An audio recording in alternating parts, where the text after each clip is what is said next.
Peluh dan keringat tak terhitung jumlahnya. Teriknya matahari pun tak dihiraukan para kader. Namun ketika Projo berdiri dan sukses menghantarkan Joko Widodo duduk di kursi Presiden Republik Indonesia, oknum pengurus Projo menjadi tamak. Mereka lupakan perjuangan puluhan kader yang membesarkan nama Projo sekarang. Demikian penggalan kalimat Jonakta Yani Prambukananta, deklarator dan pendiri Projo, yang ditulis Agung Wibawanto dalam artikelnya yang disadur dari redaksi Indonesia.com dengan judul "Benarkah Projo itu relawan?" Relawan memang ada dua jenis macamnya. Ada yang sifatnya prakarsa atau inisiatif orang yang mendukung, ada juga yang bentukan oleh orang yang ingin didukung. Dari pembentukannya saja sudah dapat dibedakan jelas ya. Mari kita bahas soal relawan Jokowi yang tengah ramai dibincangkan oleh warganet. Diawali oleh ancaman organ Projo yang akan bubar jalan karena kecewa dan merasa tidak dibutuhkan lagi. Siapa toh Projo? Bagaimana awal pembentukannya? Prakarsa atau top down? Projo awalnya hanya komunitas relawan pendukung Jokowi pada saat Pilkada DKI 2012. Sama dengan banyak komunitas relawan yang tumbuh dari prakarsa masyarakat, terutama kader PDI Perjuangan. Di setiap kampung, mereka menyatakan sebagai relawan pendukung Jokowi Gubernur DKI 2012. Saat menjabat Gubernur DKI, ekspektasi komunitas relawan tersebut semakin kuat untuk mencalonkan Jokowi sebagai kandidat capres pada Pilpres 2014. Organ relawan itu ada Seknas, Baja JP, Projo, dan lain-lain. Mengetahui bahwa pengusulan seorang capres harus melalui parpol, maka komunitas tersebut sepakat mendorong PDI Perjuangan agar mengusung Jokowi sebagai capres. Barajipi sudah tidak terdengar suaranya. Dikabarkan pecah karena sebagian menyeberang ke kubu lawan. Sementara Seknas dan Projo masih lanjut memperjuangkan Jokowi pada Pilpres 2019. Seknas sempat goyang saat Anies Baswedan dan Sudirman Said yang diusulkan relawan dipecat dari kursi menteri. Namun, konflik tidak sempat mencuat ke publik. Seknas pun tidak baper dan tetap mendukung Jokowi. Berbeda dengan Projo yang secara jelas-jelas mengancam membubarkan diri karena kecewa atas keputusan Jokowi dalam memilih menteri-menterinya. Mereka tidak setuju Prabowo masuk dalam kabinet karena dianggap lawan. Sedangkan Wisnu Utama dianggap tidak berjasa apa-apa. Sementara yang relawan, yang cakap dan sudah berdarah-darah tidak mendapat tempat. Ungkap Sekjen Projo, Handoko. Jelas ungkapan ini mendapat respon negatif warganet karena dianggap Projo adalah relawan pamrih, melacurkan diri, baperan, tidak tahu malu, dan sebagainya. Mengapa? Karena yang berjuang tidak hanya Projo, dan tidak hanya ketum Projo saja yang berdarah-darah. Jangan menganggap paling berjasa sendiri.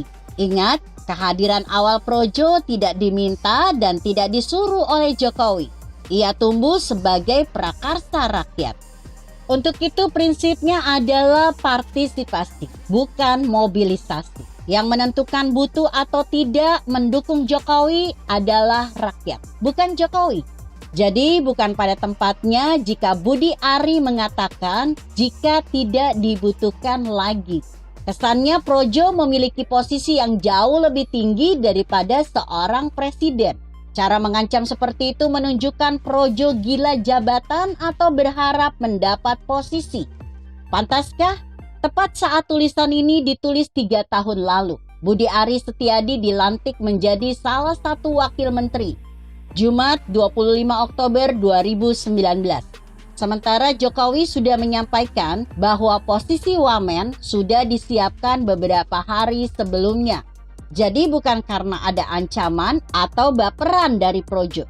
Budi Ari menelan ludah sendiri karena akan bergabung ke dalam tim yang di sana ada menteri yang tidak disetujuinya, Prabowo dan Wisnu Utama. Apa komentar Budi Ari? Dengan ringan hanya berkata, ingin mundur tapi ternyata masih dibutuhkan, ucapnya. Menunjukkan bahwa Budi Ari itu projo dan projo itu Budi Ari, milik pribadi. Menunjukkan berikutnya sikap tidak konsisten, tidak setuju saat tidak dapat jabatan, dan berubah setuju jika diberi jabatan. Jika ingin memiliki tujuan politik, silakan, sah-sah saja. Tapi apakah perlu diomongkan bahwa saya butuh jabatan? Saya sudah mengatakan berulang bahwa sesungguhnya memalukan membahas seperti ini untuk konsumsi publik. Pengalaman Seknas dulu, semua dibicarakan dan dibahas dengan baik-baik di internal organisasi.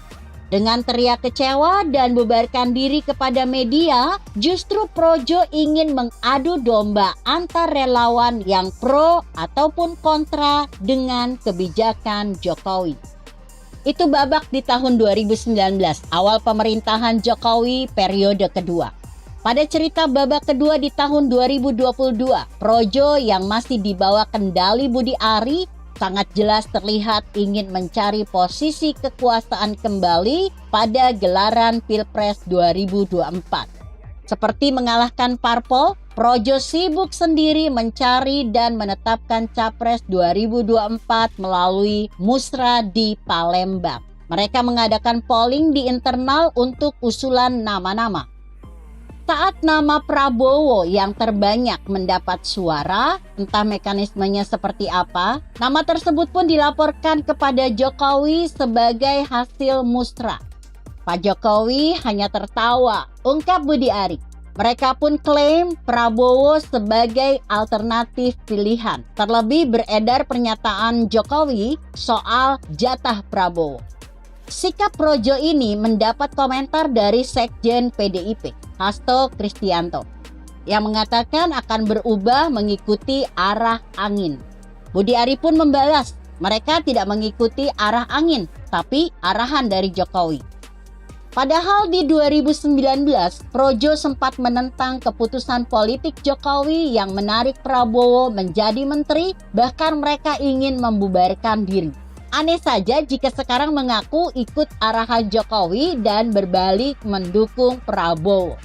Ini yang saya bilang, ada kelompok petualang politik. Tapi saya percaya yang disampaikan oleh Budi, Pak Jokowi hanya tertawa.